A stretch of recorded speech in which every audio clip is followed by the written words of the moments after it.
সকাল। হিমেল এই সকালে আপনাদের সাথে নিয়ে শুরু করতে চাই একটি চমৎকার দিন। আমরা মনে করি প্রতিটি দিনই সবচেয়ে সেরা, তাই দিনটি আরও সুন্দর হয়ে উঠুক সবার জন্য। চ্যানেল 24-এর সকালের আয়োজনে সবাইকে নিয়ে নতুন দিনটিকে সফল ও সুন্দর করার আয়োজন। শুভ সকাল, আমন্ত্রণ কেউ স্টিল নিবেদিত সকাল 24-এ। আজ বৃহস্পতিবার 20 অগ্রহায়ণ 1431 বঙ্গাব্দ এবং 5 ডিসেম্বর 2024 খ্রিস্টাব্দ। আপনাদের সাথে আছি আমি ইপসিতা সামান। দর্শক, আজ সকাল সকাল পত্রিকার পাতা একটু চোখ না বোলালেই না, তাই চলুন দেখে নেই আজকের দিনের প্রধান প্রধান শিরোনামগুলো। শুরুতেই আমার হাতে আছে সমকাল। বাংলাদেশ দুর্বল নতজানু নয়, বার্তা দিতে জাতীয় ঐক্য। রাজনৈতিক দলের সঙ্গে বৈঠক। তারা মনে করছে ঠান্ডা হয়ে গেছি, ঠান্ডা আমরা হইনি। ডক্টর মোহাম্মদ ইউনূস। সবাই মিলে ষড়যন্ত্র মোকাবিলা করব। বিএনপি ঐক্য প্রদর্শনে হবে সমাবেশ।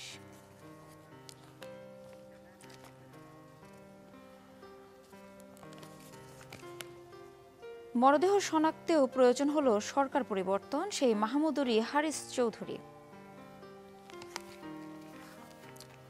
এবার বাংলাদেশের বিরুদ্ধে যুক্তরাজ্য থেকে অপপ্রচার, হাই কমিশনারকে ডেকে পরিস্থিতি জানালেন পররাষ্ট্র উপদেষ্টা।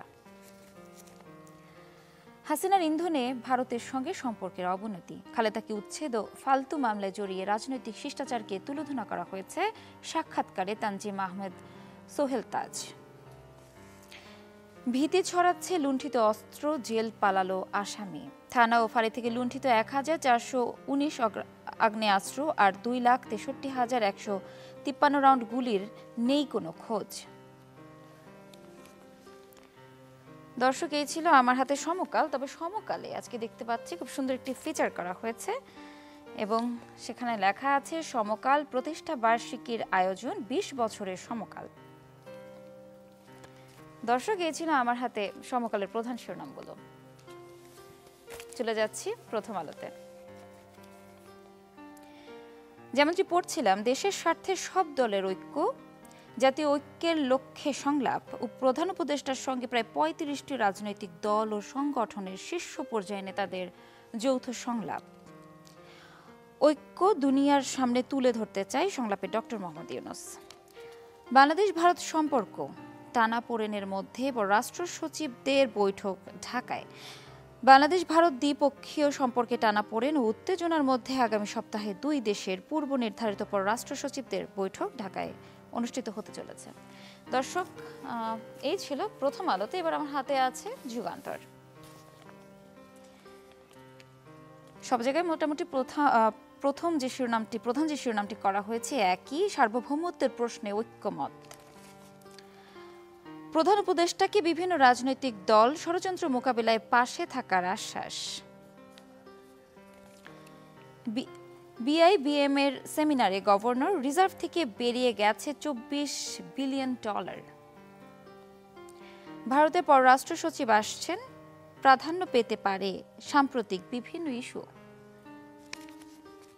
দর্শক, এই ছিল যুগান্তরের প্রধান শিরোনামগুলো। এবার আমার হাতে আছে কালের কণ্ঠ। দেখিনি কালের কণ্ঠের প্রধান শিরোনামগুলো। জাতীয় সরকারের গুঞ্জন, জাতীয় সরকারের চেয়ে এখন জাতীয় নির্বাচন বেশি গুরুত্বপূর্ণ। নির্বাচনের পর বিএনপি জাতীয় ঐক্যের সরকার গঠনের পক্ষে। ভবিষ্যৎ নিয়ে শঙ্কায় আহতরা, হাসিনা সরকার পতনের 4 মাস পূর্তি। ব্রিটিশ এমপিদের রিপোর্টে অসন্তোষ সরকারের, মৌলিক স্বাধীনতার প্রতি সম্মান দেখাতে হবে যুক্তরাষ্ট্র। দর্শক, এই ছিল মোটামুটি কালের কণ্ঠের প্রধান শিরোনামগুলো। এবার একদম শেষে আমার হাতে আছে দৈনিক ইত্তেফাক। আমাদের ঐক্যে চির ধরেনি জাতি এখন আরো সবল। বিএনপি সরকার গঠন করছে এমন ধারণায় ক্ষতিগ্রস্ত হচ্ছে দল, তারেক রহমান। তার পাশে একটি শিরোনাম দেখতে পাচ্ছি, থাকছে না বিতর্কিত ধারা, মত প্রকাশ অপরাধ নয়, সাইবার সুরক্ষা অধ্যাদেশের খসড়া। দর্শক, এই ছিল মোটামুটি আজকের দিনের প্রধান প্রধান শিরোনামগুলো। আয়োজনে এই পর্যায়ে দেখে নেব আবহাওয়ার আপডেটটি। গেল 24 ঘন্টার আবহাওয়ার বার্তা এবং আজকের দিনে কোন বিভাগে কেমন আবহাওয়া থাকবে চলুন জেনে আসি।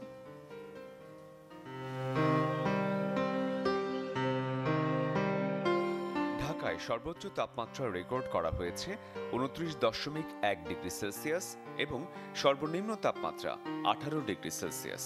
রাজশাহীতে সর্বোচ্চ তাপমাত্রা ছিল 27.5 ডিগ্রি সেলসিয়াস এবং সর্বনিম্ন 13.2 ডিগ্রি সেলসিয়াস।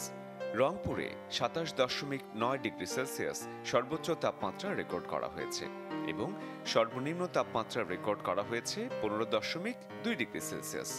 ময়মনসিংহে সর্বোচ্চ তাপমাত্রা ছিল 28.6 ডিগ্রি সেলসিয়াস এবং সর্বনিম্ন তাপমাত্রা 14.9 ডিগ্রি সেলসিয়াস। সিলেটে সর্বোচ্চ তাপমাত্রা রেকর্ড করা হয়েছে 27.4 ডিগ্রি সেলসিয়াস এবং সর্বনিম্ন তাপমাত্রা 17 ডিগ্রি সেলসিয়াস। চট্টগ্রামে 30.7 ডিগ্রি সেলসিয়াস ছিল সর্বোচ্চ তাপমাত্রা এবং সর্বনিম্ন তাপমাত্রা ছিল 20.3 ডিগ্রি সেলসিয়াস। খুলনায় সর্বোচ্চ তাপমাত্রা 28.5 ডিগ্রি সেলসিয়াস এবং সর্বনিম্ন তাপমাত্রা 16.5 ডিগ্রি সেলসিয়াস। বরিশালে 29.3 ডিগ্রি সেলসিয়াস ছিল সর্বোচ্চ তাপমাত্রা এবং সর্বনিম্ন তাপমাত্রা 16 ডিগ্রি সেলসিয়াস। দেশের সর্বনিম্ন তাপমাত্রা তেঁতুলিয়ায় 11.4 ডিগ্রি সেলসিয়াস। দেশের সর্বোচ্চ তাপমাত্রা টেকনাফে 31.8 ডিগ্রি সেলসিয়াস। আজ সারা দেশে অস্থায়ীভাবে আংশিক মেঘলা আকাশ সহ আবহাওয়া প্রধানত শুষ্ক থাকতে পারে। শেষ রাত থেকে ভোর পর্যন্ত কোথাও কোথাও হালকা থেকে মাঝারি ধরনের কুয়াশা পড়তে পারে। হিমেলে সকালে আপনাদের নিয়ে যাব শ্রীমঙ্গলের বাইক্কা বিলের মাছ ও পাখিদের অভয়ারণ্যে, যেখানে এরই মাঝে আসতে শুরু করেছে অতিথি পাখিরাও। নয়নাভিরাম বাইক্কা বিলের রূপ দেখাতেই সেখান থেকে যুক্ত হচ্ছেন সহকর্মী আব্দুর রব। রব, শুভ সকাল। বাইক্কা বিলে নিশ্চয়ই পরিযায়ী পাখিরা ইতিমধ্যে আসতে শুরু করেছে, সেই সাথেই পরিযায়ী পাখি দেখতে পর্যটকদের কেমন ভিড় দেখছেন আমাদের জানাবেন। ইফসিতা, শুভ সকাল আপনাকে। আমি এখন আছি মৌলভীবাজারের শ্রীমঙ্গলের হাইল হাওরের বাইক্কা বিলে, এটি মাছ পাখিদের অভয়াশ্রম এবং এখানে আসলে সারা বছরই এই দেশীয় পাখির আনাগোনায় মুখরিত থাকে এই স্থানটি। পাশাপাশি যে শীতের সময় আসলে অনেক পরিযায়ী পাখিও এখানে আসে এবং পর্যটকদের ঢল নামে এই প্রাকৃতিক সমৃদ্ধ এই স্থানটি দেখার জন্য। প্রাণ প্রকৃতিতে সমৃদ্ধ এই বাইক্কা বিল দেখতে আসলে দেশের নানা প্রান্ত থেকে হাজারো পর্যটক ছুটে আসেন এই নান্দনিক দৃশ্য দেখার জন্য। আমরা এখানে সকালে এসে দেখেছি যে বিলের এ প্রান্ত থেকে ও প্রান্তে পাখিরা ঝাঁক বেঁধে উড়াউড়ি করছে এবং অনেক বিদেশি পাখি অর্থাৎ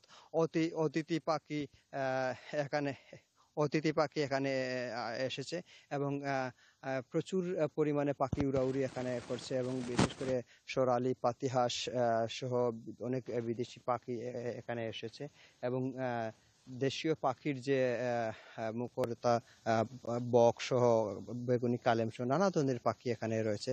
তবে এখন পর্যন্ত শীত পুরোপুরি না পড়ায় আসলে যে খুব বেশি পাখি এসেছে সেটা না, পরিমাণে কম। হয়তো শীত বাড়ার সাথে সাথে এখানে পাখির আনাগোনা অনেক বাড়বে এবং বিশেষ করে শুক্র এবং শনিবারে আসলে এখানে এখন পর্যন্ত পর্যটকের ভিড় থেকে থাকে। পরবর্তীতে হয়তো যখন পাখির সংখ্যা বাড়বে এবং শীত যখন বাড়তে থাকবে তখন আসলে এই জায়গাটিতে অনেক বেশি দর্শনার্থী এবং পর্যটক আসবে এবং এই যে বিলের যে হিজল এবং পরস্তমাল বন রয়েছে সেখানে প্রচুর দেশীয় পাখি সেখানে থাকে এবং তাদের যে মুখরতা পর্যটকরা উপভোগ করেন। ইফসিতা, রব, আপনাকে অসংখ্য ধন্যবাদ। দর্শক, যুক্ত ছিলাম শ্রীমঙ্গল থেকে, জানছিলাম সেখানের বাইক্কা বিলে কিন্তু আসতে শুরু করেছে পরিযায়ী পাখিরা। নিরাপত্তাজনিত কারণে রাঙামাটির ভূস্বর্গখ্যাত সাজেক ভ্রমণে পর্যটকদের আবারও নিরুৎসাহিত করে নির্দেশনা দিয়েছিল প্রশাসন। তবে আজ থেকে আবারও পর্যটক যাওয়া শুরু করেছে সেখানে। এ বিষয়ে আরও জানাতে রাঙামাটি থেকে যুক্ত হচ্ছেন আমাদের সহকর্মী জিয়াউল হক জিয়া। জিয়া, শুভ সকাল। পর্যটকদের তো নিরুৎসাহিত করা হচ্ছিল, আজকে থেকে আবার পর্যটকরা যাচ্ছেন, কি অবস্থা দেখছেন সেখানে?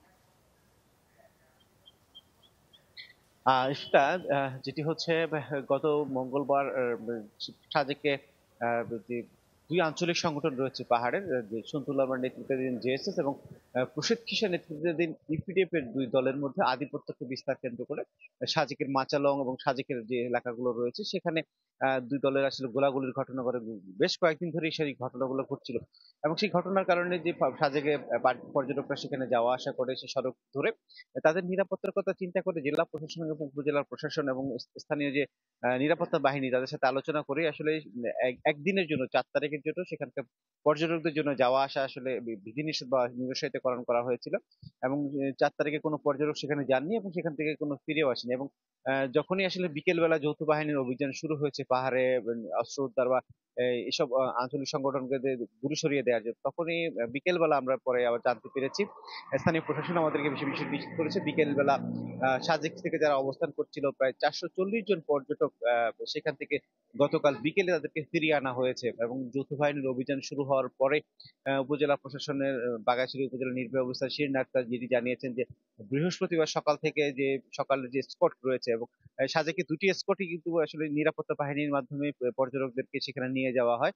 এবং সকালের যে স্পট 10টা শুরু হয় সেখানে পর্যটকরা যেতে পারবে এবং বিকেল বেলা আবার 3টার দিকে আরেকটি স্পট সেখানে যায় এবং দুটি স্পট খাগড়াছড়ি থেকে সাজেক যায় এবং দুটি স্পটের মাধ্যমে সাজেক থেকে খাগড়াছড়ি থেকে নিয়ে আসার দায়িত্ব পালন করে নিরাপত্তা বাহিনী পর্যটকদের জন্য। এবং আমরা সেখানে পর্যটন এবং রিসোর্ট মালিকদের সাথে কথা বলার চেষ্টা করেছিলাম, তারা যেটি জানিয়েছেন এবং দীর্ঘ সময় প্রায় গত সেপ্টেম্বরের 25 তারিখ থেকে 5 তারিখ পর্যন্ত, নভেম্বরের 5 তারিখ পর্যন্ত দীর্ঘ 1 মাস 10 দিন বা 12 দিনের মতন বন্ধ থাকায় আসলে পর্যটনের ব্যাপক আর্থিক লোকসানের মধ্যে পড়েছিলেন ব্যবসা সংশ্লিষ্টরা। এবং এটি আবার এই ক্ষতি পুষিয়ে নেওয়ার জন্য, আর্থিক লোকসান পুষিয়ে নেওয়ার জন্য তারা আসলে শুরু করেছিলেন ব্যবসাটি। এবং শীত মৌসুম এই সময়টাতে বৃহস্পতিবার শুক্র শনিবার 3 দিনই আসলে ব্যাপক পর্যটনের সমাগম ঘটে এই ভূস্বর্গক্ষত সাজেক ভ্যালিতে। এবং তাদের যে প্রত্যাহারের কারণে তারা সন্তুষ্ট প্রকাশ করেছেন, তারা বলছেন যে এই সপ্তাহের এই দিনটি যদি তারা আসলে পর্যটক না পেতেন তারা ব্যাপকভাবে ক্ষতির সম্মুখীন হতেন। তবুও এই সংবাদ প্রচারের পর অনেকে আসলে যে বুকিং ছিল সেটি আসলে প্রত্যাহার করেছেন। তারা বলছেন যে এই আঞ্চলিক দলের যে সহিংসতা সেটি যে নিরাপত্তা বাহিনী যাতে তাদেরকে দমন করে তাদের নিরাপত্তা নিশ্চিত করতে পারে সে বিষয়টি তারা আসলে জোর দাবি জানিয়েছেন। এবং জেলা প্রশাসন যেটি বলছেন যে পর্যটক নিরাপত্তার সব ধরনের ব্যবস্থা আসলে সেখানে নেওয়া হয়েছে বলে জানিয়েছেন। এই ছিল রাঙামাটির সাজেক সংক্রান্ত সবকিছু তথ্য আমার জি, কাছে। আপনাকে অসংখ্য ধন্যবাদ। দর্শক, যুক্ত ছিলাম রাঙ্গামাটি থেকে এবং সেখান থেকে জানছিলাম আজকে থেকে কিন্তু কিছুদিন ধরে নিরুৎসাহিত করা হলেও আজকে থেকে স্বাভাবিক হচ্ছে সাজেকে ভ্রমণের পর্যটকরা আজকে থেকে স্বাভাবিকভাবেই সেখানে যেতে পারবেন এবং নিরাপত্তা ব্যবস্থা কিন্তু সেখানে বেশ জোরদার করা হয়েছে। দর্শক, কেউ স্টিল প্রেজেন্ট সময় সকাল 24-এর সময় হলো একটি বিরতি, ফিরছি একটু পরেই, সাথে থাকুন।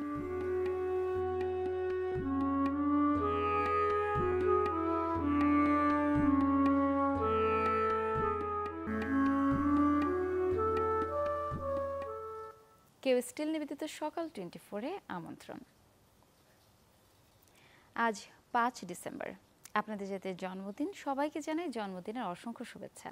আপনাদের সাথে সাথে আজ কোন বিশিষ্ট ব্যক্তির জন্মদিন এবং সেই সাথে তাদের বিশিষ্ট কিছু কাজ সম্পর্কে জেনে আসি। 1901 সালের এই দিনে জন্মগ্রহণ করেন মার্কিন চলচ্চিত্র প্রযোজক, কাহিনীকার ও অ্যানিমেটর ওয়াল্টার এলিয়াস ডিজনি।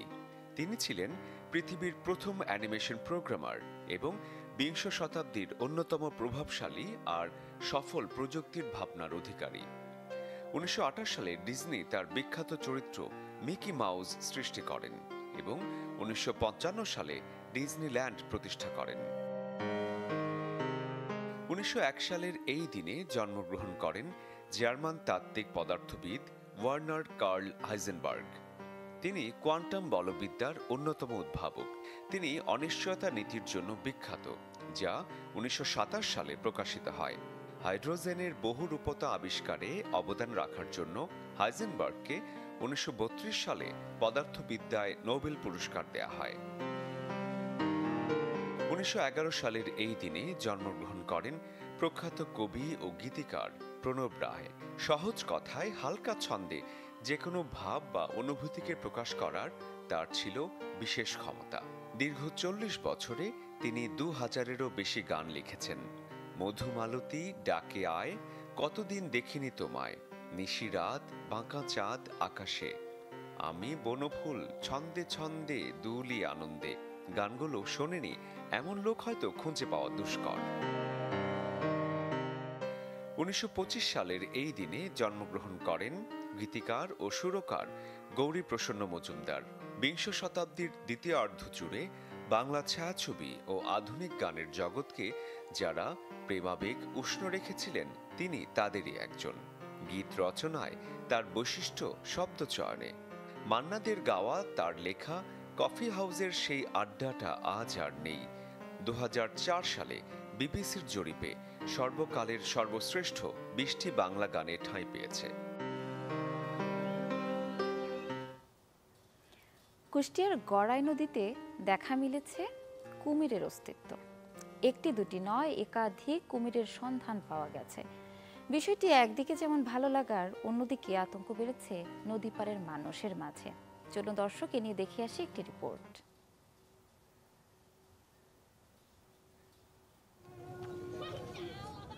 কেউ হাঁস, কেউ বা ছাগল নিয়ে হাজির নদী পাড়ে, উদ্দেশ্য কুমিরকে বশে আনা। সপ্তাহখানেক ধরে কুষ্টিয়ার পদ্মা নদীর শাখা গড়াইয়ে দেখা মিলেছে 3টি কুমিরের। এতে আতঙ্কে দিন পার করছেন নদী তীরের মানুষ। পানি নিতে আসতেনি, গোসল করতে আসতেনি আমরা, সেই জন্য আমরা আবার কুমির দেখতে আসছি, যে কুমির দেখবো আমরা। মানে হালকা একটু তো কইটি আবার ডুবে যাচ্ছে। তো এই এলাকার লোকের ধরেন পানি নেওয়ার সমস্যা, এখানে গোসল করে এলাকার লোক সব। এখন আমরা চাচ্ছি যে বন বিভাগের লোক আসি এই কুমিরটার ব্যবস্থা করে ধরে যায়। আতঙ্ক তো আছে, নদী পার হয়ে যাতে হয়, পাশে লোক একটা ভয়ের কারণ তো আছে। বন বিভাগ বলছে বিষয়টি আমলে নিয়ে কুমির 3টি সংরক্ষণের উদ্যোগ নেওয়া হয়েছে। আমরা ওয়াইল্ড লাইফ ডিভিশনকে জানাইছি, এটা তো আমার এখতিয়ারভুক্ত না, আসলে আমার জুরিসডিকশন হলে এটা ম্যানেজমেন্ট করে খুলনার ওয়াইল্ড লাইফ ডিভিশন। তো এখন ওই কুমির তো আসলে ধরা যাবে না, ওইরকম কোনো ইকুইপমেন্ট আমাদের নাই। তারপরে ওয়াইল্ড লাইফ ডিভিশন আসুক, তারা কি ব্যবস্থা নেয় দেখা যায়। স্থানীয়রা আতঙ্কে থাকলেও কুমির দেখতে প্রতিদিনই নদী পাড়ে ভিড় করছেন উৎসুক জনতা। শরীফ বিশ্বাস, চ্যানেল 24, কুষ্টিয়া। চট্টগ্রামের সীতাকুণ্ডের পাহাড়ি জমিতে আবাদ বাড়ছে রূপবান সিমের। 300-রও বেশি কৃষক চাষ করছেন এই ফসল। বলছেন সুস্বাদু ও ফলন ভালো হওয়ায় দেখছেন লাভের মুখ। সরকারের সহযোগিতা পেলে আরও বাড়ানো সম্ভব রূপবান সিমের চাষ। পাহাড়ি ভূমি ছেয়ে আছে বেগুনি রঙের শিম ফুলে, সাথে থোকায় থোকায় ঝুলছে রূপবান শিম, যা পরিচর্যায় ব্যস্ত সময় পার করছেন কৃষকরা। এ দৃশ্য চট্টগ্রামের সীতাকুণ্ড উপজেলার কুমিরা ইউনিয়নের বড় কুমিরা পাহাড়ের। এছাড়াও বাঁশবাড়িয়া, সৈয়দপুর, বারইয়ার ঢালা এবং সীতাকুণ্ড পৌর সদরের 300 কৃষক চাষ করছেন রূপবান শিমের। কৃষকরা বলছেন বাজারে রূপবান শিমের চাহিদা ভালো থাকায় চাষও হচ্ছে বেশি, দেখছেন লাভের মুখ। আমার এখানে 250 শতক শিম আছে। এটা আপনার চৈত মাস থেকে আগামী চৈত মাস পর্যন্ত থাকে। তো এই পর্যন্ত আমি 250 শতক শিম চাষ করে বিক্রি করছি আপনার আল্লাহর রহমতে 8 থেকে 9-10 লাখ টাকা। তবে পাহাড়ের দুর্গম এলাকায় ফসল উৎপাদনে খরচও হয় বেশি। সরকারি সহযোগিতা পেলে এই শিমের চাষ আরও বাড়ানো সম্ভব বলে দাবি কৃষকদের। আমাদের পিছনে যদি কেউ গাইড দিত বা আর্থিক বা এই সেই এগুলা, তাহলে আমরা আরো কিছু অগ্রসর হতে পারতাম। কৃষি সম্প্রসারণ অধিদপ্তর বলছে রূপবান শিমের ফলন হয় দীর্ঘ সময় ধরে। তাই এই শিমের ফলন বাড়াতে কৃষকদের সঠিক মাত্রায় বীজ, সার প্রয়োগের পরামর্শ দেয়া হচ্ছে। সমতলেও রূপবান শিমটা চাষ হয় স্বল্প পরিমাণে। গত বছরের তুলনায় দেখতেছি যে এই বছর আরও বৃদ্ধি পেয়েছে। আগামী বছর আমার মনে হচ্ছে কৃষকদের সাথে আলাপ করে দেখছি যে ওরা আরও ব্যাপক হারে চাষ করতে আগ্রহী। চলতি বছর সীতাকুণ্ডে অন্যান্য শিমের পাশাপাশি 30 হেক্টর পাহাড়ি জমিতে আবাদ হয়েছে রূপবান শিমের।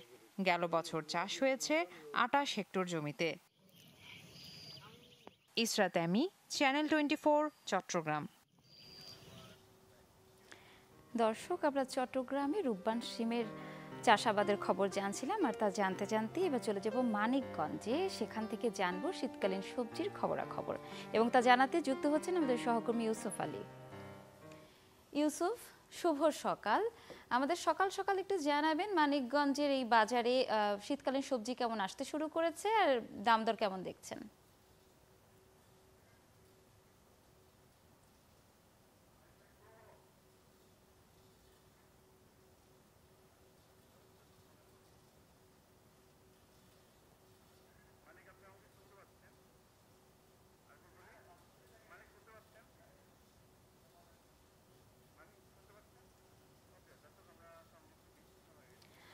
দর্শক, সংযোগটি বিচ্ছিন্ন হয়ে গেছে। এবার আমরা চলে যাচ্ছি অন্য একটি প্রতিবেদনে। ফেসবুক, ইউটিউব থেকে মিশরের হলুদ মালটা আর কাশ্মীরি কমলা চাষ করে সাড়া ফেলেছে গাজীপুরের 2 চাষি। পেয়েছেন সাফল্যও, আর সহায়তা করছে কৃষি বিভাগও। থোকায় থোকায় ঝুলছে মিশরের হলুদ মালটা আর কাশ্মীরি কমলা। ছবিটা দেশের বাইরের মনে হয়, আদতে এমন দৃশ্য গাজীপুরের মতিউর ও সবুজের বাগানে। শুরুটা ইউটিউবের ভিডিও দেখে 2021 সালে অন্যের জমি ভাড়া নিয়ে শুরু করেন এই বাগান। 500 মিশরীয় মালটার চারা দিয়ে শুরু হলেও যার প্রসার বেড়েছে কয়েক গুণ। লাল মাটি হওয়ায় যেমন মিষ্টি, তেমনি সুস্বাদুর রসে ভরা এই মালটা। এমন দৃশ্য দেখতে বিভিন্ন এলাকা থেকে লোকজন ভিড় করছে এই বাগানে। আরসি নেওয়ার জন্য, যে ফরমালিন নাই, ফরমালিন মুক্ত, তার জন্য এনে আসা। টিভিতে যেমন দেখতাম যে কাশ্মীরের মতো যেসব ফল টল থাকে গাছের মধ্যে, আমার কাছে ওই কাশ্মীরের মতো অনেকটা অনুভূতি আসতেছে। একই এলাকায় কমলা চাষে সাফল্য পেয়েছেন আরও 4 উদ্যোক্তা। দার্জিলিং থেকে 100টি ও 50টি চায়না ম্যান্ডারিন জাতের চারার মাধ্যমে কমলা চাষ করছেন তারা, যেখানে প্রতি গাছে ফল এসেছে কমপক্ষে 20 কেজি করে। 20 কেজি করে যদি আবার ফল আসে আর কি বছর, আমি আশা করতেছি, তাহলে দেখা গেছে প্রায় 10 টন মালটা বিক্রি করতেছি 250 টাকা কেজি। তো 10 টনে দেখা যায় মোটামুটি 25 লক্ষ টাকা এই বছরে আসে পারে। মানে আমার ইনভেস্টটা এই বছর ইনশাল্লাহ চলে আসবো। গত বছর এখানে আমরা এই গাছগুলা থেকে 70% ফলন পেয়েছিলাম, আর 2024-এ এসে এই গাছগুলা থেকে প্রায় 100% ফলন পেয়েছি। আমদানি নির্ভরতা কমাতে চাষিদের ফল চাষে উৎসাহিত করার কথা জানান উপজেলা কৃষি কর্মকর্তা। এছাড়াও কৃষি সম্প্রসারণ অধিদপ্তর থেকে পরামর্শ ও সহযোগিতা করা হচ্ছে বলে জানান তিনি। কৃষকদেরকে পরামর্শ প্রদান করে যাচ্ছে যাতে পোকামাকড়, রোগবালাই এবং গাছের যে পুষ্টির চাহিদা রয়েছে সেটা পূরণ করার জন্য আমরা সর্বাত্মকভাবে কৃষকদের পাশে আছি। এসব বাগানের প্রতি কেজি মালটা 250 আর 300 টাকায় কমলা বিক্রি হচ্ছে। Desk report, channel 24। কেউ স্টিল নিবেদিত সকাল 24-এ সময় হলো বিদায়। দেখা হবে আগামী পর্বে নতুন সব আয়োজন এবং তথ্য নিয়ে। ততক্ষণ ভালো থাকুন, সুস্থ থাকুন, চ্যানেল 24-এর সাথেই থাকুন।